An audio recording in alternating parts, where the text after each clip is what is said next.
When you're doing it yourself, you don't know what Social Security is looking for. You don't understand the rules, you don't understand the questions, and in fact, sometimes the questions they have on the forms aren't the real questions. For example, one of the questions on the form says, "Are you working?" What does it mean to be working? There is a definition in the law as to what working means. In Social Security law, it depends on how much you earn.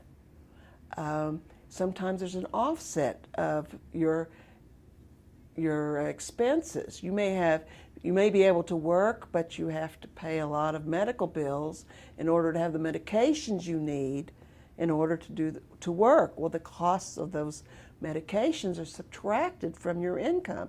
If you don't make a certain amount of money, you are not considered to be engaged in substantial gainful activity.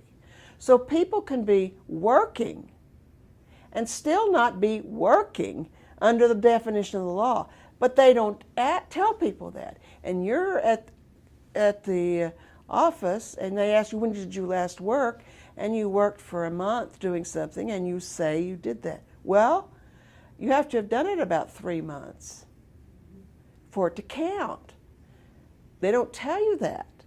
That's why you need a lawyer. You need somebody who knows what they're talking about and understands the consequences of the answers that you make. So there's a problem because those are on the forms. The forms should not be incorrect, but they are.